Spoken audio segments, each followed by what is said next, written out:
بہت اچھا مشترکہ نظام زندگی بہت اچھا تھا جب ایک دوسرے کے حقوق کا پتہ تھا. اب حقوق کا نہیں پتہ، لہٰذا ادھر سے آگ، ادھر سے آگ، ادھر سے آگ، ادھر سے آگ.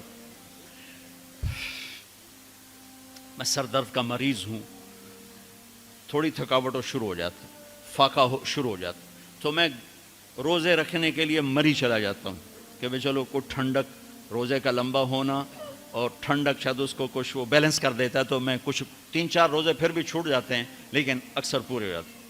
تو بھربن میں وہاں ایک جگہ میں ٹھہرتا ہوں، تو عصر کے بعد میں تھوڑا بیان کرتا ہوں معاشرت پر.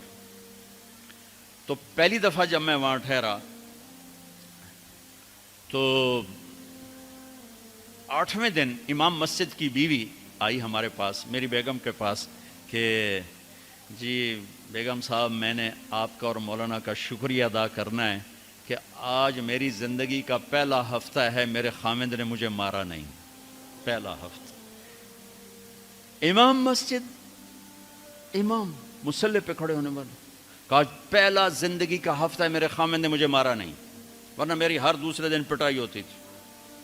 اور 10ویں دن امام صاحب خود آ گئے، کہا مولانا صاحب ہمیں پتہ ہی نہیں تھا زندگی کیسے گزار، ہمارے جو ماحول میں تھا ہم وہی کر رہے تھے.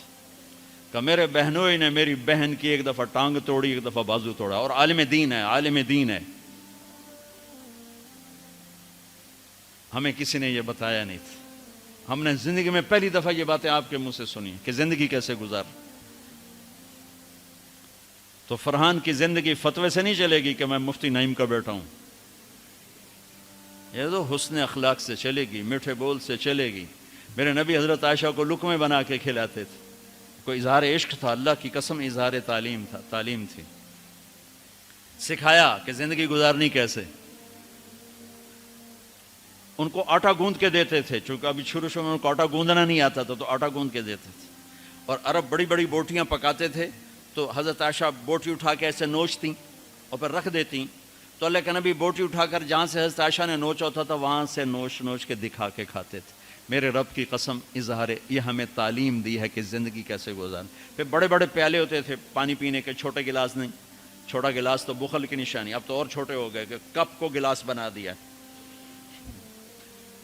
میرے بچپن میں مجھے یاد ہے اتنا بڑا گلاس ہوتا تھا، اور ڈیرے میں جتنے مہمان ہوتے تھے، کچی سڑکیں ہوتی تھیں، مہمان کو ہمارے رشتہ دار یا دوست نہیں، راہگیر مسافر ہوتے تھے، ہر مہمان کو دودھ پلایا جاتا تھا رات کو.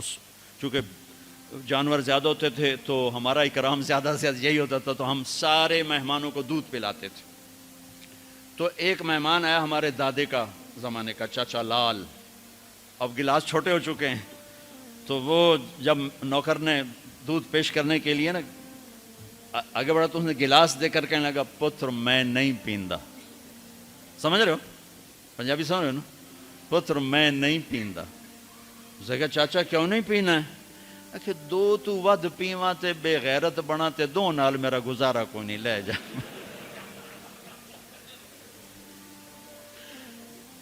تو بخل کا زمانہ آ گیا، چھوٹی چھوٹی گلاسیں آ گئی. تو بڑے بڑے گلاس ہوتے تھے، تو ہم عائشہ رضی اللہ عنہا پانی پی رہے ہیں، رکھ دیا. میرے نبی اٹھا کر جہاں حضرت عائشہ کے ہونٹ لگے ہوتے تھے وہاں ہونٹ رکھ کے پانی پیتے تھے. صرف تعلیم.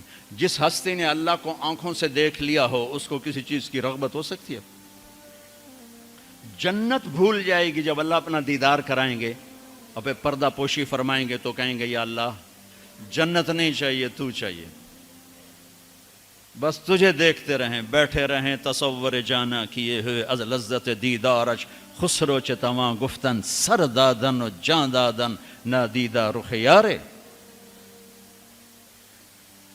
امیر خسرو کہہ رہے ہیں کہ یا اللہ بن دیکھے تیرے لیے لوگ سولیوں پہ چڑھ گئے، آروں سے چر گئے، چھروں سے کٹ گئے، بن دیکھے تیرے عشق میں، جب تجھے دیکھیں گے تو کیا حال ہوگا. از لذت دیدارش خسرو چتواں گفتن سر دادن و جان دادن نادیدہ رخ یار. تو جس ہستی نے اللہ کو دیکھا ہو ان کے لیے عورتوں کی کیا رغبت ہے. یہ صرف سکھانا. ایک حدیث سنا دے، ما تزوجت وما زوجت الا بوحی من السماء نزل به جبریل. لوگوں میں نے جہاں شادی کی، میں نے جہاں بیٹی دی، پہلے آسمان سے وحی آئی، پھر میں نے قدم اٹھایا. اللہ کی قسم ہمیں سکھانے کے لیے تھا، ہمیں سکھانے کے لیے۔ ہاں سفر سے واپسی ہو رہی ہے، ٹھیک ہے، آپ نے صحابہ سے کہا چلو بھائی تیز ہو جاؤ، وہ سارے تیز ہو گئے، یہاں تک کہ نظروں سے غائب ہو گئے، ٹھیک۔ تو اب کون رہ گئے؟ اما عائشہ اور میرے نبی۔ تو اما عائشہ نہیں، میرے نبی نے کہا عائشہ دوڑ لگائیں، دوڑ لگائیں، گل لگائیں۔ اللہ اکبر، مفتی نعیم کا اتنا بڑا پیٹ، یہ دوڑ لگائے گا بیگم کے ساتھ؟ اور مولا منظور مینگل کا اس سے بھی بڑا ہو گیا، یہ لگائیں گے؟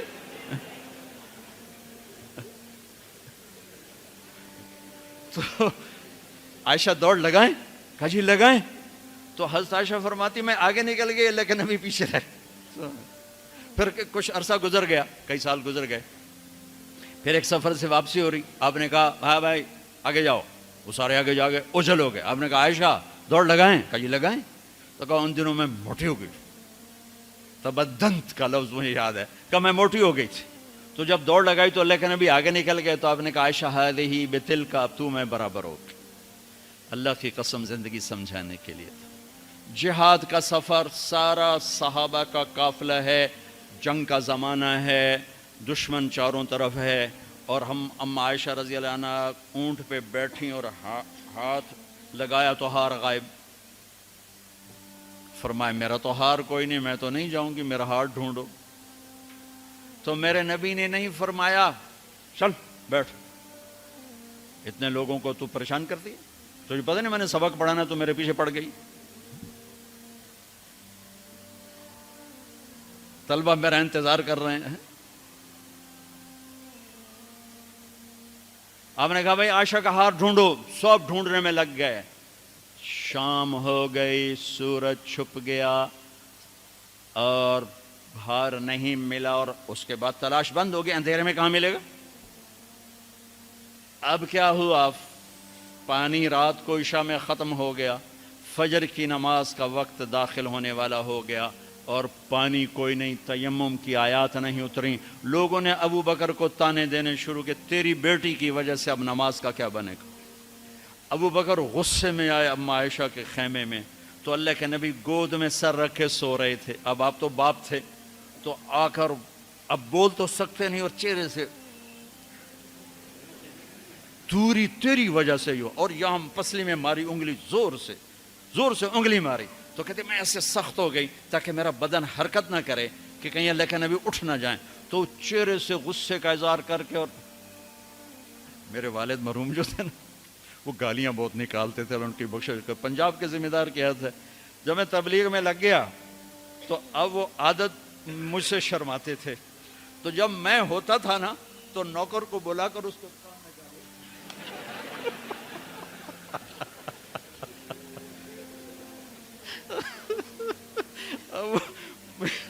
جوانی کی عادت بڑھاپے میں تو جا نہیں سکتی تھی، تو پھر وہ آہستہ آہستہ گالیاں اپنا کوٹا پورا کر لیتے تھے۔ تو ابوبکر صدیق رضی اللہ عنہ میں کہ کہیں بھائی اللہ کا نبی اٹھنے کرتے رہو، انگلی مارتے رہے، تو اللہ نے آیات تیمم اتار دی۔ اس موقع پر تیمم کی آیات پہلی دفعہ 8000 سال میں یہ ہونے لگا ہے۔ بھلا مٹی سے آدمی صاف ہوتا ہے اور گندا ہو جاتا ہے؟ اللہ کہا نہیں، فتیمم، چلو تیمم کرو۔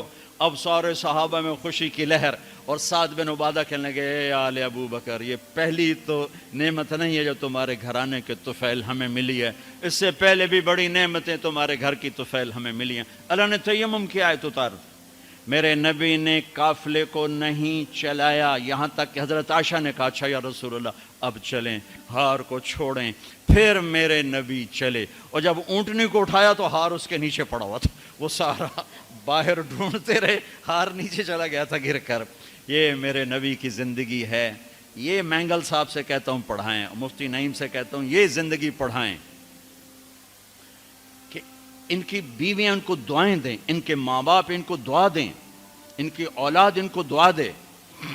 وہ باپ نہیں ہے جس کو دیکھ کے بچے ڈر جائیں، وہ تھانے دار ہے، تھانے دار بیٹھا ہوا ہے۔ وہ استاد نہیں جس کو دیکھ کے شاگرد ڈر جائے، وہ تھانے دار ہے۔ وہ خامد نہیں ہے جس کو دیکھ کے بیوی سہم جائے وہ تھانے دار ہے. خامد وہ ہے جس کو دیکھ کے بیوی خوش ہو.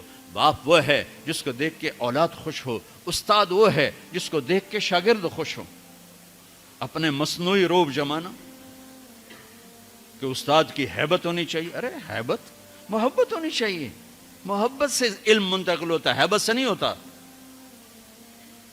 محبت سے جا کر فریکوینسی ملتی ہے، کال ملتی ہے، اور پھر جذبات منتقل ہوتے ہیں. تم ہیبت بٹھانے کے چکر میں